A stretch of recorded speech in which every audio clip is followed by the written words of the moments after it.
সবার জন্য নিরাপদ বাংলাদেশ গড়তে বিএনপি কাজ করছে বলে মন্তব্য করেছেন দলটির ভারপ্রাপ্ত চেয়ারম্যান তারেক রহমান। শনিবার বিকেলে কিশোরগঞ্জে এক অনুষ্ঠানে লন্ডন থেকে ভার্চুয়ালি যোগ দিয়ে তিনি এসব কথা বলেন। বিজলি কেবলসের স্কিন কোটেড ইনসুলেশন আগুন প্রতিরোধী। বিজলি কেবলস, নিরাপদ আজীবন।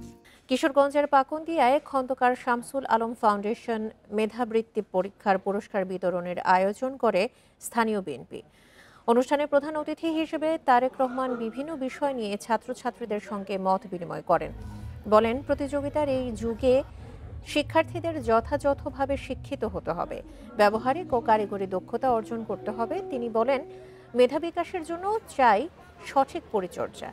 এজন্য শিক্ষার্থীদের কঠোর পরিশ্রমের পরামর্শ দেন বিএনপির ভারপ্রাপ্ত চেয়ারম্যান। জানান, শিক্ষার উন্নয়নে বিএনপির ৩১ দফা কর্মসূচিতে বিস্তারিত পরিকল্পনা রাখা হয়েছে। রাষ্ট্রের উন্নয়নের জন্য শিক্ষার্থীদের যোগ্য করে গড়ে তোলা প্রয়োজন বলেও মন্তব্য করেন তারেক রহমান।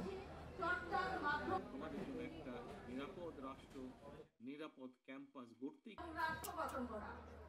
ব্যবহারিক এবং কারিগরি শিক্ষায় দক্ষ হতে হবে। আমরা সেভাবেই চেষ্টা করছি আমাদের দলের পক্ষ থেকে আগামী দিনের পুরো শিক্ষা ব্যবস্থাটাকে সেভাবে গড়ে তুলতে, সাজিয়ে তুলতে। তোমাদের জন্য একটা নিরাপদ রাষ্ট্র, নিরাপদ ক্যাম্পাস গড়তেই কিন্তু বাংলাদেশ জাতীয়তাবাদী দল বিএনপি ইতিমধ্যেই কিন্তু আমরা জনগণের সামনে ৩১ দফা ঘোষণা করেছি। নিরাপদ ক্যাম্পাস গড়তেই কিন্তু বাংলাদেশ জাতীয়তাবাদী দল বিএনপি ইতিমধ্যেই কিন্তু আমরা জনগণের সামনে ৩১ দফা ঘোষণা করেছি।